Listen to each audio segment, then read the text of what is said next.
우리들의 고백이 되어줬으면 좋겠습니다. 주만 바라보고 끝까지 주님 나라 갈 때까지 바라봤으면 좋겠습니다.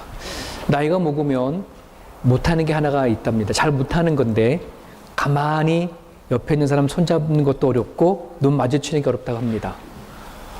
우리는 꼭 누굴 만나야지만 이렇게 되어지지만 아무 말 없이 옆 사람 만져보겠어요? 손잡아 주시겠어요? 아무 말 없이 묵묵하게 근데 뒷사람도 같이 인사 나누겠어요? 눈 인사 잠깐 할까요? 이게 되게 어렵대요. 부부가 집에 가서 한번 해보십시오. 한 5분 이상 눈 마주칠 수 있는 분들 대단한 겁니다. 한 1분도 넘지 못하는 분 많을걸요? 괜히 주먹을 팍 때릴 수도 있어요. 보기 싫어 보일 수도 있어요. 한번 집에 가서 한번 두 부부가 눈 마주치는 연습을 해보시면 좋겠습니다. 늘 보고 살면서도 서로 부부가 손 맞잡는 게 힘들고, 그만큼 우리는 이게 살아가면서 점점 인색해지지 않나 생각이 듭니다. 아주 오래전 이야기인데, 양치기가 양떼를 이끌고 길을 이렇게 가는데, 길바닥에 이렇게 또 빨간 열매들이 막 떨어져 있는 거예요. 그래서 이 양치기가 양들을 끌고 가니까 양들이 그걸 다 주워 먹었는데, 양들이 주워 먹고 나서는 애들이 막 흥분해가지고 막 날뛰고 돌아다니는 거예요. 양치기가 이상하다. 왜 애들이 얘기를 할까? 그냥 돌아가가지고서는 수도사한테 양치했던 이야기를 얘기를 해주니까, 그 열매가 어디 있느냐고. 그래서 가가지고서는 굴 주워다가 막 갈아가지고서는 음료를 만들었어요. 그게 요즘 우리가 먹는 커피라고 합니다. 그래서 이 커피는 에티오피아 말로 힘이라고 하는 이제 그런 말이라고, 어원이 거기서부터 나왔다 그래요. 에티오피아로 힘이라는 말이 그 커피라고 하는 말인데, 여러분 하루에 커피를 얼마나 드십니까? 커피 한 잔을 만드는 데 있어서 커피콩이 한 100개 정도 들어간다 그래요. 100개. 근데 100개 콩을 현지에서 사면은 한국 돈으로 3원이면 살 수 있다 그래요. 얼마나 쌉니까? 그쵸, 3원. 지금까지 그 커피를 제일 많이 생산하는 곳이 브라질이라고 그러고, 여러 가지 에티오피아나 또 낙후된 그런 가난한 아프리카에서 많이 재배를 되어지는데, 제일 많이 만드는 곳이 브라질이라고 하고요. 제일 많이 커피를 수입하는 나라가 미국이고, 호주는 몇일까요? 8위가 된다 그래요. 8위. 호주도 많이 먹죠. 근데 호주보다 더 먹는 나라가 한국입니다. 7위라고 합니다. 근데 여러분, 이 커피가 우리는 그냥 아무 생각 없이 여기서 4달러 또는 5달러 주고 커피 한 잔을 먹을 줄 모르겠지만, 이 커피를 생산해서 내가 돈을 5불 주고 먹을 때까지 거기 안에는 이윤이라고 하는 것이 있는데, 과연 씨를 심고 커피를 만들어서 열매를 따서 팔아가는 이 농가들에게는 과연 이윤이 얼마나 들어갈까? 전체의 100이라고 한다면 0.5%래요. 1%도 되지가 않아요. 그리고 이제 커피 회사나 도매상이나 중개상자 사람들이 99.5%를 먹는 거예요. 좀 너무했죠? 좀 너무했어요. 그러니까 그렇게 어렵게 힘들어서 이렇게 브라질이나 에티오피아에서 생산을 하게 되어지면 아무리 많이 생산한다고 하더라도 미화로 600달러 정도 1년 예산이 1년 버는 거가 그거밖에 되지 않는다고 그래요. 나머지는 커피 회사들이 가져가는 거죠. 얼마 전에 우리가 월드컵이 끝났는데, 월드컵이 쓰는 축구공이 쌀까요, 비쌀까요? 비쌉니다. 왜냐하면 공장에서 찍어내는 공이 아니라 사람이 일일이 만드는 수제 축구공이기 때문에 그렇습니다. 그 손으로 만든 축구공이 거의 이제 인도나 과테말라 이제 이런 쪽에서 70%의 어린아이들이 만드는 거래요. 어린아이들이 다 한 땀 한 땀 축구공을 팔아 하는데, 파는 그런 축구공은 한 15만, 한국 돈으로 15만 원. 저도 우리 지원이가 축구를 워낙 좋아해가지고 축구공 사주려고 갔는데 못 사줬어요. 너무 비싸서. 뭐 100불이 훌쩍훌쩍 넘는 거예요. 근데 이 아이들이 하루 종일 집에서 10살 미만 애들이 주로 많이 꼬매요. 한 땀 한 땀 꼬매는데 얘네들 하루 종일 해가지고서 버는 돈이 한국 돈으로 일당 300원이에요. 그런 걸 볼 때에 우리는 의미 없이 커피를 한 잔을 먹고 그냥 돈이 있으면 축구공 사가지고 축구가 노를지 모르지만 우리가 한번 그냥 이런 정보를 알고 얘기를 듣게 되어지면 한번 또 한번 생각해 보게 되어지죠. 깊은 사연을 알고 또는 이걸 어떻게 나까지 왔는가를 좀 더 우리가 구체적으로 알게 되어지면 우리는 뭔가 아는 것이 있고 느껴지는 것이 있어서 한 번 더 깊이 생각해보고 커피 한 잔도 먹을 수 있고 공을 차더라도 찰 수 있죠. 우리 지원에게 가르쳐주면서 얘야 너는 축구공을 갖고 사서 갖고 놀 줄 모르지만 이걸 만든 아이들은 한 번도 축구공을 차본 적이 없단다. 그냥 축구공 하면 내가 꼬맨 공 이것만 생각하지 이거 갖고 나가서 논 적이 없는 거야 아이들은. 예. 여러분 지금의 시대를 우리는 정보 시대라고 합니다. 원래 정보가 많아도 너무 많아서 홍수에 그냥 휩쓸려 살아가는 것 같아요. 근데 여러분 그렇게 많은 정보를 우리가 들었고 그렇게 우리가 알았으면은 우리는 그만큼 깊어져야 되고 커져야 되고 뛰어내야 되어졌는데 과연 우리는 그럴까요? 더 깊어졌을까요? 더 성숙해졌을까요? 제가 성장하가 잘할 때에 국어에서 보면은 이상한 시인이나 이육사 뭐 이런 사람들이 쓴 시를 갖고 공부하고 암송하면서 그렇게 공부했는데 나중에 알고 사실 보니까 그분들이 그 시를 쓴 나이대가 10대 후반이거든요. 그래서 이런 학자들이 도대체 이런 깊이 있는 시를 쓰려면 오늘을 현대를 살아가는 사람들은 어느 나이 때 쓸 수 있을까를 한번 확인해 봤더니 한 40대가 넘어가야 쓸 수 있다. 깜짝 놀랐어요. 와, 우리는 얼마나 많은 지식을 갖고 있어요? 얼마나 풍성을 많이 배웠어요? 그럼에도 불구하고 뭐가 약한 거예요? 깊이가 약한 거예요. 옛날만 하더라도 50년대, 40년대 그때만 하더라도 10대 되어지는 사람들이 정말 40대, 50대가 쓸 수 있는 깊이 있는 문학적인 그러한 시를 썼는데 우리는 지금 그 시를 쓴다고 한다고는 쓰기가 어려워요. 그만큼 깊이가 없는 거죠. 왜 그럴까? 너무 정보는 많고 지식은 많이 갖고 있음에도 불구하고 왜 우리는 깊이 있게 살아가지 못할까 하는 생각을 해보게 되어집니다. 책을 읽다 보니까 책에 이런 문구가 적혀 있어서 제가 여러분 그 주보의 날개에도 적어놨어요. 우리에게 필요한 지식은 암기하는 정보가 아니라 생각하는 힘입니다. 점점점 쭉쭉쭉 내려와서 책 속의 깨알 같은 글씨가 아니라 책을 진 손에 맺힌 작은 땀방울입니다. 머리를 높게 하는 것이 아니라 마음을 낮게 하는 것입니다. 우리는 암기하는 정보나 이러한 것들이 많지만 생각하는 뭐가 없더라? 이런 정보, 이런 지식이 우리 가운데 갖고 있지 않습니다. 사랑하는 여러분, 여기에서 생각하는 힘, 작은 땀방울, 마음을 낮게 하는 것, 진짜 이러한 단어들이 내가 무엇을 안다라고 했을 때 안다라고 하는 것이 아닌가 하는 생각을 해보게 되어집니다. 여러분, 우리가 어떤 지식을 들었다, 무엇을 안다라고 하면은 그것이 나를 영향을 줘야 되는 건 아닙니까?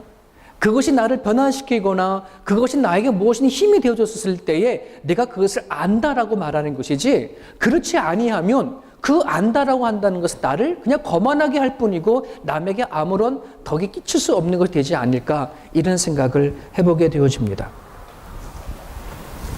사랑하는 여러분, 여러분에게는 과연 어떤 알미라는 것이 있을까요? 여러분의 생각과 삶은 얼마나 깊어졌을까요? 우리는 참 어렸을 때부터 신앙생활도 해오고 성장해와서 이제 어느덧 어른이 되어졌는데 과연 나는 얼마나 깊이 있는 생각을 하게 되어지고 또 하나님을 믿는 그런 사람으로서 어떤 삶을 살아가고 있는가, 이런 거를 한번 생각해 봤으면 좋겠습니다. 우리가 신앙생활을 하는 데 안에서도 오늘 이 앞에 말씀드렸던 것이 적용되지 않나, 이런 생각을 해보게 되어지죠.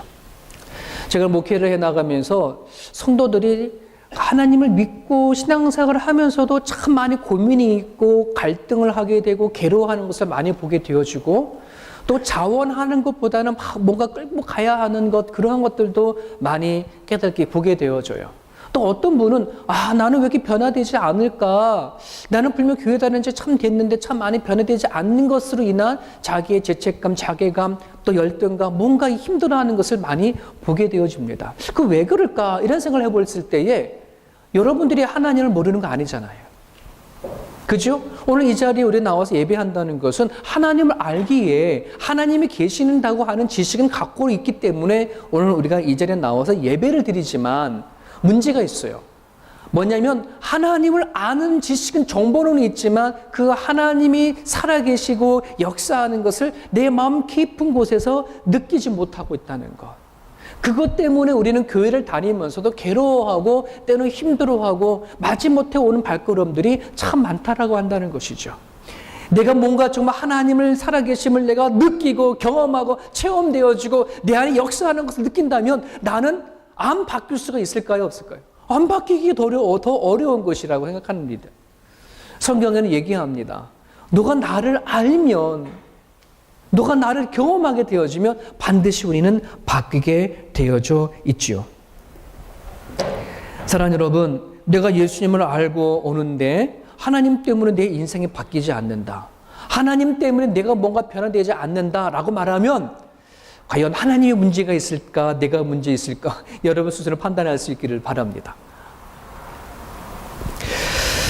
여러분 오늘 말씀을 읽을 때에 여러분은 어떠한 마음으로 이 말씀을 이렇게 같이 읽었는지 모르겠습니다만은 솔직히 목사인 저도 오늘 이 본문 말씀을 읽을 때에 큰 감동을 받지 못했어요.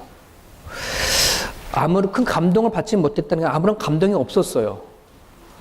그래서 많이 되게 고민이 되어졌어요. 왜 그러냐 그러면 내가 받아들이기 너무나 기준이 높거든요. 한번 보시겠어요? 형제들아, 무엇이든지 참되며 무엇이든지 경건하며 무엇이든지 옳으며 무엇이든지 정결하며 무엇이든지 사랑할 만하며 무엇이든지 칭찬할 만하며 하는 계속 읽어가는 중에 이미 내 마음이 닫혀지고 있어. 저만 그런가요? 이게 막 있는 게 힘이 드는 거예요. 그냥 한두 개 정도 너가 참되며 한두 개 정도 정결하며 한두 개 정도 칭찬받을 만하며 뭐 이러면 내 마음이 좀 그래도 갈 텐데 무엇이든지 이렇게 하다 하니까 내 마음이 이게 아무런 감동되지 않고 답답하고 막 이래요. 마치 제가 옛날에 학교에서 도덕책 공부하는 것처럼 그냥 도덕책 읽는 느낌? 예. 설날에 할아버지 할머니 저렇게 세배하게 되면 덕담하잖아요. 덕담하는 느낌처럼 들리지 듣고 막 흘려가는 느낌이 막 드는 거예요. 이거 어떡하지? 이거 뛰어넘을까? 뭐 마음에 감동이 되고 느껴지는 것이 있어야 그래도 그 말씀 붙잡고 여러분들에게 메시지를 전달하기도 하지. 이게 감동이 되지도 않고 왜 이런 말씀을 주실까 고민만 계속 되는 거예요. 한 일주일 내내 하나님, 이 참 마음이 고민이 되어집니다. 마음에 뭔가 느껴져야 되는데 읽을 때마다 무엇이든지 나는 그렇지 못하는데 하나님 내 수준을 모릅니까? 우리 인간의 수준을 몰라서 이렇게 말씀하시는 겁니까? 만약에 이렇게 바꿔주셨다면 어떻게 바꿔주시냐 그냥 무엇이든지 참되도록 노력해라. 무엇이든지 거룩하려고 노력해라. 무엇이든지 칭찬할 마다 하려고 노력해라 라고 말하면 우리는 어떻게 하면 돼? 예, 하겠습니다. 그리고 많은 거야. 그럼 편할 텐데 이게 그런 말이 아니거든요. 마음이 되게 무거운 거예요. 강압적으로도 와닿는 느낌도 있고 그러다가 8절 하반절에 힌트를 얻게 됐어요. 그 8절 하반절이 뭘까요? 뭐로 끝납니까? 이것들을 생각하라. 이것들을 생각하라. 오늘 이 설교의 주제이기도 해요. 제목이기도 해요. 이것들을 생각하라. 이 생각하라는 말이 어떤 말일까? 원문을 찾아보니까 헬라어는 이렇게 기록되어 있습니다. 여러분들의 성경에도 적어 놓으시면 좋아. 나중에 읽을 때에 이런 뜻이었구나라고 잊어버리지 않고 적어 놓으면 좋겠는데 너희 마음에 머물게 하라 하는 의미예요. 이것들을 생각하라라고 한다는 말은 이것들을 무엇이든지 정결하고 무엇이든 참되며 무엇이든지 하는 이 앞에서 내용한 이것들을 마음에 머물게 하라 이런 말입니다. 예, 이 말은 어떤 말이냐면 우리는 신앙생활을 해나가면서 어떤 것이 참되고 어떤 것이 경건한 이거 모르는 사람이 있어요. 나중에 우리 성장한 어른들이면 우리들이 양심이든 우리가 갖고 있는 지식이든 옳고 그름을 분별할 수 있는 거 어느 정도 할 수 있어요. 그런데 그것이 어디에만 정보만 갖고 있지 말아라. 내 마음에 머물게 하라 하는 그런 얘기예요. 그런 얘기인 거예요, 이 얘기가. 사랑하는 여러분, 우리가요 오늘 신앙생활을 하면서 얼마나 많이 하나님의 말씀을 들은 것이 많고 아는 것이 많아요. 여러분들이 누굴 용서해라, 원수를 사랑해라, 용서해라, 남을 나보다 낫게 여겨라도 지금 계속 우리 공부해 왔지만 여러분 그거를 들으면 우리는 뭐 하는 거예요? 충분히 머릿속에 들어가 있어요. 하지만 이것이 내 살아간 삶 속에서 이루어지려면 어디가 움직여야 돼요? 여기가 움직여야 돼요? 여기가 움직여야 돼요? 맞아요. 여기가 움직여야 돼요. 예. 예. 우리가 얼마든지 싸울 수 있고 다툴 수 있고 문제에 부딪힐 수는 있어요. 하지만 성경 말씀에 그것을 이미 구체적으로 세밀하게 이렇게 해라 저렇게 하라 하나님 메시지만 다 있지만 막상 내가 이 말씀을 붙잡고 움직여가기 위해서는 내 마음이 움직이지 아니하면 감당할 수 없다니까요. 알지만 정보로는 있어요. 하지만 하지 못하는 것 마음의 문제예요. 그래서 이것들을 생각하라고 한다는 말은 너희가 참되기 뭔지 알지 않냐? 정결한 게 뭔지 알고 거룩한 게 뭔지를 알고 칭찬받을 만하고 사랑받을 만한 게 뭐든지 다 알고 있지 않냐? 그래 그 마음에 그거를 둬라 이런 뜻이에요. 어떠한 상황이 오든 어떠한 처지가 있든 그 하나님의 말씀이 우리의 마음에 움직여서 그거를 뭐 하라는 거예요? 예, 받아들이고 그 상황을 대처하라 이런 말이에요.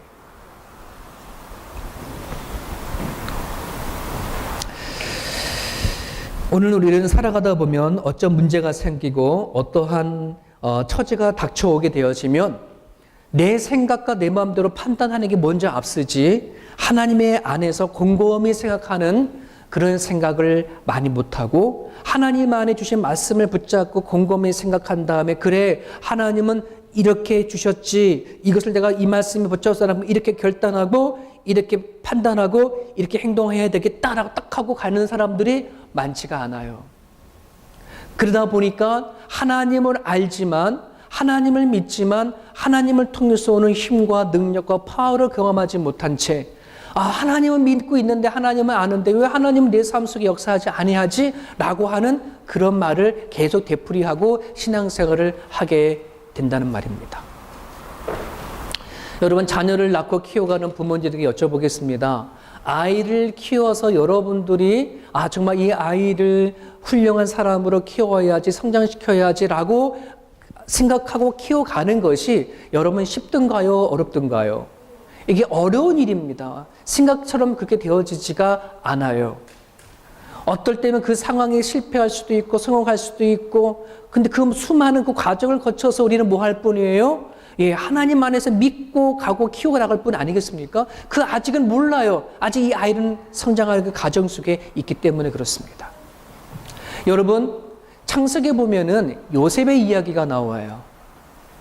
요셉이 어렸을 때 하나님을 꿈에서도 만나고 나름대로의 참 하나님 안에 잘 성장했던 요셉인데 참 형들한테 미움을 받아가지고서는 뭐 한 거예요? 형들에게 노예로 팔려서 애굽으로 갔잖아요.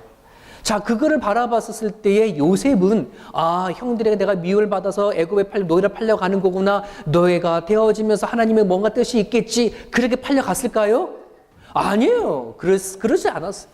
요셉에게 노예라고 하는 그것은 거기는 하나님의 뜻이 없어. 도대체 왜 이런 일이 일어나는 거야 도대체. 내가 뭔 잘못을 했어. 형들한테 욕을 한 것도 아니고 그 멀리까지 아버지 심부름 갖고 먹을 양식을 가지고 정말 형을 사랑하는 마음으로 다가갔는데 형이 나를 어떻게 그렇게 애굽 사람에게 팔아버릴 수 있어. 원망과 불평과 억울함이 가득할 텐데 거기에 하나님의 뜻이 있다? 전혀 생각하지 못했어. 애굽에 팔려간 그 요셉이 정말 자기 힘으로 노력해서 요셉이 총리가 됐네요. 총리가 딱 되고 나서도 하나님이 나를 이렇게 만들었구나 그 뜻을 알았을까요? 전혀 몰랐어요. 언제 알았을까요? 그 땅에 가뭄이 왔었을 때에 자기 형들과 아버지가 음식을 구하러 왔었을 때에 그제서야 요셉은 깨달아요. 아, 하나님이 나를 미리 이 애굽으로 보내서 총리가 되게 하시고 이 깊은 이 가뭄 속에서 우리 가족을 구원하시고자 나를 먼저 보냈구나. 창세기 50장에 보면 요셉이 그렇게 고백하죠. 이해되셨습니까? 여러분, 요셉이라고 하는 그 짧은 삶 속에서 하나님이 갖고 계신 그 넓은 그 뜻의 뜻을 알고 가나요? 그렇지 않아요. 그렇지 않아요. 여러분, 우리들이 하나님 믿고 살아가는 삶도 또 마찬가지예요. 하나님이 나를 딱 우리를 불러가지고 우리를 하나님 삶으로 이끌어 나가는데 그 순간순간마다 아, 이것이 뜻이 가나요? 아니요. 잘 모르고 갈 때가 얼마나 많은지 몰라요. 이런 일이 터지고 저런 문제가 터지면 하나님 도대체 뜻이 어디 있어요? 나를 왜 불렀어요? 도대체 여기 역사하는 거예요? 많은 거예요? 막 우리는 그렇게 해나갈 수밖에 없어요. 하지만 그 상황 속에서 우리는 뭐 하는 거예요? 그럼에도 불구하고 하나님을 내 마음에 품고 무엇이든지 우리는 정결하고자 노력할 때, 참된 걸 선택하려고 노력할 때, 칭찬받을 만한 거 선택할 때에 하나님께 그 일을 통해서 일하시 역사하시고 일하신다는 것이죠. 여러분, 요셉이 보디발의 자기를 파는 애굽의 주인 보디발의 밑에서 일을 할 때에 그의 아내가 얼마나 유혹했어요. 아주 있는 것 없는 것 다 통해서 유혹했지만 요셉이 뭐 했어요? 당당하게 맞섰잖아요. 이겼잖아요. 칭찬받을 만한 일입니다. 사랑받을 만한 일입니다. 거룩한 일입니다. 참된 일입니다. 그랬는데 그렇게 했는데 어디 갔어요? 감옥에 갔잖아. 그것 때문에 감옥에 갔어. 그럼 거기 안에서도 뭐 하는 거예요? 예, 그냥 하나님 바라보고 이거 무엇인지 노력한 거예요. 참된 거 선택한 거예요. 그 하나가 뭐냐면 하나님께서 그를 통해서 일해 나가신다는 말이에요. 여러분, 오늘 우리의 이 짧은 삶 가운데의 순간순간 안에 하나님의 그 뜻과 목적을 가지고 그래요 가길 수가 없어요. 쉽지가 않아요. 그럼에도 불구하고 우리는 뭐예요? 믿음의 가정을 가지고 하나님을 아니까, 하나님을 알면 우리가 해야 할 일은 오직 하나, 그 문제를 가지고 하나님 옆에 나아갈 뿐입니다. 오늘 찬양대가 이 찬양했던 것처럼 하나님만 바라라, 오직 하나님만 바라보자 했던 그 찬양의 의미는 바로 그런 거예요. 여러 가지 환경과 처지가 오고 내가 이해하지 못한 상황이 있다 할지라도 나 하나님 믿으니까, 하나님 나를 불렀으니까 이 자리 안에도 하나님께서 일하시는 것을 믿고 바라볼 뿐. 그래서 나는 뭐 한다? 하나님 안에 선택한다. 하나님 안에 옳은 걸 선택한다. 하나님 안에 칭찬받은 걸 붙잡는다. 이거예요. 이럴 때에 뭐냐면 하나님께서 우리를 통해서 일을 하신다는 사실이에요. 여러분, 하나님은 더 이상 머릿속에 있는 하나님이 아니라 나를 이끌어 나가시는 하나님, 나를 움직이시는 하나님으로 우리는 경험이 되어져야지 돼요. 근데 우리는 참 하나님을 믿어가면서 정보 속에 있는 하나님을 우리는 갖고 있으나 내가 살아가는 삶 속에서 나를 이끄시는 하나님, 나를 붙잡고 살아가는 하나님을 경험하지 못할 때가 참 많아요. 왜 그럴까요? 그 순간순간마다 하나님 앞에 나가기보단 내 판단과 생각과 기준과 나의 경험으로 먼저 내가 움켜잡고 판단했던 것이 더 빨랐기 때문에 그렇습니다. 여러분, 9절에 보면 너희는 내게 배우고 받고 듣고 본바를 행하라. 자, 그리하면 뭐예요? 그 다음에 그리하면 하나님이 너희와 함께 계시리라. 우리가 살아가면서 지금까지 여러분들 하나님의 배운 게 얼마나 많아요? 들은 지식이 얼마나 많아요? 충분히 많이 들었어요. 그럼에도 불구하고 문제는 그것을 갖고 뭐하라? 행하는 것. 여기까지 가야 합니다. 이 행함이 어디서부터 출발되어진다? 생각하는 거예요. 그래, 하나님 들었어, 알았어. 내 마음에서 움직여져서 결단해서 나아갈 때에 하나님이 나와 함께 계심을 느끼더라, 이럽니다. 이해되셨습니까? 여러분, 하나님을 느끼는 것과 느끼지 못하는 건 큰 차이예요. 왜? 내가 움직이느냐 마느냐 하는 겁니다. 예. 우리가 신앙생활을 하거나 가정에서 무엇을 하더라도 내 머리에 아무런 생각을 다 갖고 있다 하더라도 내 마음이 움직이지 않는 것처럼 머뭇거리지 마시기를 바랍니다. 주저하지 않기를 바랍니다. 내 생각대로 판단하지 않기를 바랍니다. 하나님께서 나에게 깨닫게 해주시고 느끼게 해주시는 걸 다 붙잡을 수 있기를 바랍니다. 어떤 집사님이 물어봐요. 목사님은 매일같이 하나님 함께 하심을 느껴요? 근데 또 동행하세요? 그러면 예, 내가 동행합니다. 그럼 하나님 뭐라 말하세요? 뭐라 말하는 게 아니에요. 한국말로 말하고 그런 게 아니에요. 뭐 하는 거예요? 살아가다 보면 말씀 속에서 기도하다 깨달아지는 것이 있어요. 느껴지는 것이 있어요. 그러면 뭐예요? 내 생각과 내 어떤 부분 안에서는 이게 정말 아닌 것 밀어내고 싶은 메시지도 있고 밀어내고 싶은 마음도 있어. 왜 내가 해야 돼? 자존심 상하게 막 이런 게 막 싸워. 그죠? 이 싸움에 바울이 뭐라 그랬어요? 오호라 나는 공고한 사람이다. 도대체 이 싸움에서 언제 끝나냐라고 이렇게 하소연했던 바울처럼 그 싸움이 항상 있는 거예요. 그럼 우리는 어떻게 해야 돼? 뭘 잡는 거야? 그 싸움에서. 그냥 눈치껏 감고 그래요. 알았습니다. 그냥 내가 집니다. 하나님이 깨닫는 대로 말씀하신 대로 내가 그렇게 합니다라고 하면 거기 안에 하나님이 계신 걸 느껴요. 안 느끼면 사람이 아니고 예. 이 말은 뭐냐면 그렇게 깨달아지는데 그렇게 하면 반드시 그 사람이 알게 된다는 말이에요. 누가 말하지 않아도 여러분 스스로가 다 하나님이 나와 함께 하시는지 알게 하셔요. 그게 성령이 하시는 일이에요. 예.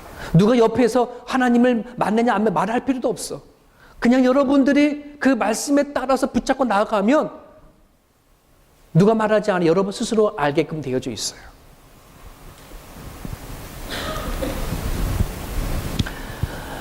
여러분 우리가 결혼하셔서 오래되신 분도 있고 뭐 아직 결혼하지 않은 분들도 있고 하는데 여러분 우리가 좀 잠깐 내가 사랑하고 연애했던 감정으로 한번 가봅시다. 연애할 때에 정말 이 남자 서로 간에 얼마나 이게 좀 강합니까? 그러면 남자들이 뭐라 그럽니까? 내가 걱정하지 마. 죽을 때까지 너 책임지고 사랑할게. 막 그러면서 막 나만 믿어. 막 이러잖아요. 그러면서 마치 모든 걸 다 해줄 것처럼 막 그래요. 여자들도 거기에 반해가지고 그래 난 당신만 바라보고 살아갈 거야 걱정하지 마 막 이렇게 서로 주고받으면서 사랑하면서 결혼을 결정하고 나가죠. 그죠? 많은 사람들은 남성의 그런 말에 속아서 결혼한 사람들 참 많지만 그런데 여러분 돌아와서 생각하면 그 남편이나 서로 아내가 말했던 것이 거짓이었을까요? 속이고자 했던 걸까요? 아니요, 진짜예요. 진짜 그때 그 상황 속에는 걱정하지 마. 내가 너 손 하나 물 하나 닿지 않게 해줄게. 너 죽을 때까지 책임져 줄게. 막 이렇게 얘기했던 거가 거짓이 아니에요. 진짜 그래요. 그때 그 당시에는 그랬단 말이에요. 그런데 어떻습니까? 그랬던 그 생각과 그 마음이 되든가요? 됐으면 이렇게 안 살지. 생각했는데도 안 되는 거야. 마음을 먹었는데도 안 되는 거야. 이미 머리 안에는 사랑해야 하는 것도 알고, 그죠? 부부인 것도 알고 다 알아. 그런데도 내 생각과 내 마음이 가지 않아. 뭐가 필요할까요? 이때는 뭐가 필요해? 생각만 되어지지가 않아. 뭐가 들어와야 돼? 아내든 남편이든 내 마음에 느껴져야 돼. 근데 오늘날 그 남편이나 아내가 내 마음 안에 느껴지는 상태에서 살아간 사람 많지가 않아. 축복합니다. 이 자리에 계신 여러분들 부부가 되어진 분들에게 부탁합니다. 머리로 아는 아내가 되지 않기를, 머리 안에만 있는 남편이지 않기를. 여러분 마음 안에 남편이 느껴져야 돼요. 사랑이 느껴져야 돼요.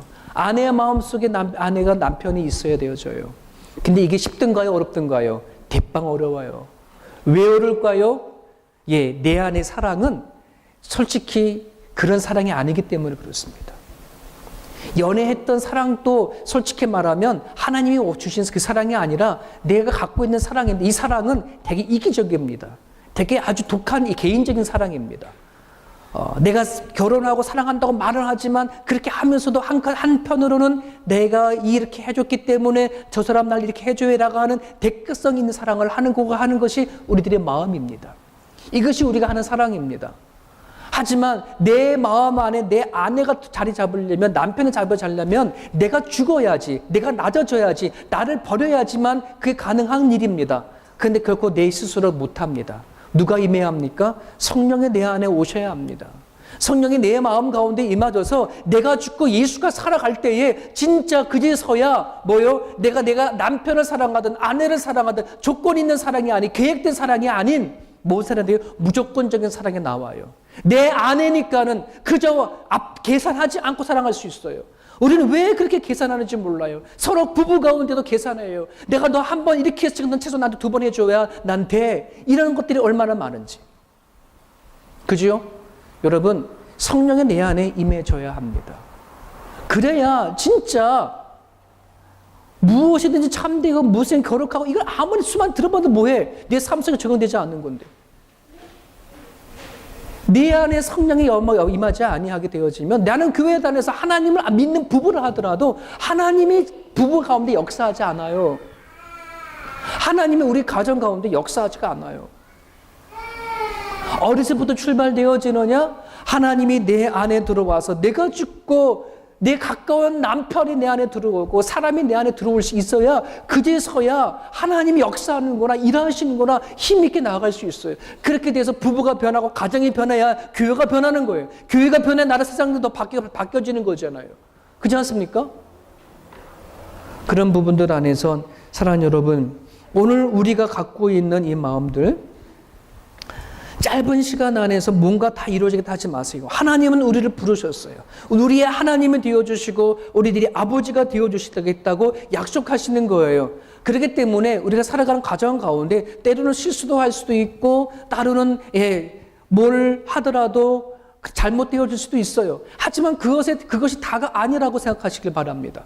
내가 하는 일이 잘 되고 안 되고가 내 인생을 결정하는 것이 아니에요. 내가 뭐 하는 일이 대박 나고 안 나고 결정하는 것이 아니라 내 안에 하나님이 제대로 느껴지는 감정이 있느냐, 하나님을 붙잡는 마음이 있느냐가 내 인생을 결정한다는 사실을 여러분 기억하고 나갔으면 좋겠어요. 하나님 마음을 품으시기를 바랍니다. 어떠한 일이든지 어떠한 상황들인지 하나님이 기뻐하시는 것이 무엇인지 느껴지거든 그것 붙잡으십시오. 아무리 내가 입으로 하나님은 내가 기쁨 되기 원합니다. 하나님의 기쁨 되기 원합니다. 하나님의 소망 되기 원합니다. 찬양을 아무리 많이 한다 할지라도 실질적으로 내 마음속에 그걸 마음 붙잡는 그런 마음이 없다면 쉽지가 않아요. 말씀 하나만 마치고 전하고 이어가겠습니다. 영상에 사진 한번 보여주셨군요. 이 사람은 인천에 있는 양천중학교의 영어교사입니다. 나이가 저랑 똑같습니다. 저는 학력고사 시대 때였는데 저보다 똑똑해 하셔서 공부를 열심히 해가지고 연세대학교 영문과를 들어갔습니다. 영문과를 들어가가지고 한참 공부할 나이에 젊은 나이에 녹내장이 왔습니다. 녹내장이 왔는데 치료하면 낫겠지 했는데 낫지가 않고 시각이 잃어버렸습니다. 장애가 되어진 거예요. 대학을 졸업도 하지 못한 상태에서 그가 자기가 모든 인생이 끝났다라고 하는 생각을 가지고 그리고 자기를 그 상황 속에도 그래도 간간히 붙잡으셨던 것이 어렸을 때 믿었던 하나님이었어요. 그래서 교회에 기도실에 가가지고선 7개월 동안에 기도실 안에서 먹고 자고 살았어요. 거기서 하나님 앞에 여쭈보고 땡깡을 부리기 시작한 거예요. 하나님, 내가 열심히 공부한 것 안 한 것도 아니고 정말 부모의 밑에서 열심히 남돌고 놀지 않고 공부하고 하나님 열심히 교회 다니고 하나님 믿고 하나님 그런데 어떻게 내가 나한테 이러한 시련을 줄 수 있습니까? 눈물을 흘리면서 바닥을 치면서 몇 기 7개월을 걸쳐서 하나님 앞에 기도를 했어요. 기도하는 가정 가운데 하나님께서 음성을 들려주셨어요. 얘야 너가 예수를 믿는다고 나를 믿는다고 너한테 시련이 없을 거라 생각하지 마. 그거는 너가 잘못 생각한 거야. 예수를 믿는 사람이나 믿지 아니한 사람은 모든 사람들에게는 시련이 있고 고통이 있고 아픔이 있지만 예수 믿는 사람은 그 속에서도 기뻐할 수 있고 감사할 수 있는 게 믿는 사람이야. 그 마음이 계속해서 오는 거예요. 그러면서 마음속에 오는 것은 뭐냐면 그렇구나 사망의 음침한 골짜기를 다닐지라도 해를 두려워하지 아니하는 것은 여호와께 나와 함께 하시는 그 메시지가 마음속에 드는 거예요. 성경에 보면은 사망의 음침한 골짜기를 가지 않게 해줄 게가 아니에요. 우리도 얼마든지 예수 믿으면서도 뭐 할 수 있어요? 사망의 음침한 자리에 갈 수 있습니다. 우리도 아플 수 있어요. 일이 실패할 수 있어요. 얼마든지 우리는 내가 생각하지 못했던 고난을 당할 수 있어요. 그것이 면제되어질 거라고 생각하지 마십시오. 예수 믿으면 그 모든 게 없어진다? 아닙니다, 여러분. 얼마든지 나도 교통사고 당할 수도 있고요. 뜻하지 않은 일 당할 수 있어요. 하지만 그 자리에 누가 계신다? 하나님이 함께 계시겠다. 함께 계시겠다. 그 7개월 동안 기도하다가 그 소리를 듣고 나서는 이 자매가 그래 이제 나는 눈이 멀어짐과 동시에 김상아는 죽었다. 나는 다시 하나님 안에 태어나 그러고 나서 뭘 공부하기 시작했냐? 점자를 공부하기 시작했어요. 점자 공부 시작하게 되고 지팡이 사용하는 거 훈련받아서 재활하게 되어져서 숙명여대 대학원에 들어가게 되어졌어요. 거기에서 졸업하고 난 다음에 중등임원고시, 중학생 그 학생이 교사가 되어지는 임원고시를 3번에 걸쳐서 합격을 하게 되어져서 인천 양천중학교에 영어 선생님이 되어졌어요. 앞을 보지 못하는 상태에서 아이들을 저렇게 가르치는데 이 아이들이 떠들고 막 하면 그러면 선생님이 하는 말이 있어요. 얘들아, 나는 앞을 보지 못한 상태에서 여기까지 왔는데 너희들이 뭐든 다 할 수 있어. 이 아이들이요 장난치거나 그러면 선생님한테 선생님 화이팅! 힘내세요 이런대요. 얼마나 이 아이들이 선생님을 통해서 가르침을 받는 것뿐만 아니라 도전이 되어질까. 사랑하는 여러분, 아마 저 김상화 선생님은 자기 나름대로의 연세대 영문과가 나와서 원래 변리사가 되려고 했다 그래요. 변리사가 되어가지고 나름대로 나는 이렇게 살아가야지라고 하는 자기의 방향과 자기의 계획이 있었지만 하나님은 하나님 나름대로 그를 불러서 쓰시고자 하는 것이 있었을 때에 내 생각하는 대로 틀어지고 내 생각하는 대로 안 된다고 했을 때 우리는 좌절하고 넘어지고 절망할 때가 얼마나 많은지 몰라요. 하지만 이 자매가 하나님의 나를 부르신 뜻을 알고 목적을 알았을 때에 그 상황 속에서 뭐 할 수 있어요? 일어날 수 있는 힘이 있더라. 하나님은 그를 통해서 일하시는 것. 여러분, 저 선생님을 통해서 얼마나 많은 제자들이 용기를 얻고 도전을 받겠어요. 오늘 하나님께서 우리를 부르신 이유가 나만 예수님 믿고 천국 가기를 원해서 부르신 거 전혀 아니에요. 우리를 통해서 일하시겠다는 거예요. 우리를 통해서 주변에 있는 사람 감동받게 하시겠다는 거예요. 우리를 통해서 하나님 어떤 분이신지 드러내시기 때문에 우리를 부르셨다는 거예요. 너를 어두운 데서 불러내어 기이한 자의 아름다운 덕을 선전하게 하려 하심이라 그렇게 불렀던 것처럼 오늘 저나 여러분들이나 여러분 하나님 앞에 뜻을 살아갈 수 있기를 바랍니다. 여기서 무엇이든지 정결하고 무엇이든지 너무 힘이 들어요. 하지만 내 마음속 안에 하나님이 내가 계신다고 한다면 여러분 붙잡으세요. 여러 가지 문제가 있고 어려움이 있다 하면 그냥 하나님 앞에 맡기고 나가세요. 그럼 하나님이 뭐 하신다고요? 일하신다는 거예요. 낙심하지 마세요. 절망하지 마세요. 반드시 하나님은 우리 하나님입니다. 내 아버지입니다. 죽음까지도 이미 승리하신 분이 하나님께서 우리의 인생을 책임져 주지 못할까요? 내가 책임지려 하지 마십시오. 내 인생 내가 만들려고 너무나 애쓰려고 하지 마십시오. 하나님 앞에 맡기며 기도하십시오. 하나님께서 뭐 한다고요? 일하실 겁니다. 여러분들이 믿고 선택하고 나아갈 때에 하나님께서 여러분의 가정이든 여러분의 자녀이든 반드시 세워서서 낮은 자를 강하게 하시고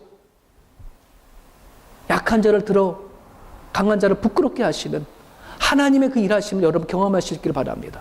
그럴 때에 내가 믿는 하나님이 내 인생에서 일하시고 힘이 되는 하나님을 경험하지 그렇지 아니하면 내 머릿속에 있는 하나님만 되어질 가능성이 너무나 많이 있습니다. 오늘 주신 말씀 붙잡으시고 우리 기도했으면 좋겠습니다. 하나님 안에서 여러분의 남편 바라보시길 바랍니다. 하나님 안에서 자녀 바라보기 바랍니다. 하나님 앞에 여러분 갖고 있는 문제를 가지고 기도하고 나갈 수 있기를 간절히 바랍니다. 하나님이 여러분들의 가정과 여러분들의 자녀들과 여러분들의 삶 속에서 일할 수 있도록 또는 그 빈자리를 내어주실 수 있기를 간절히 바랍니다.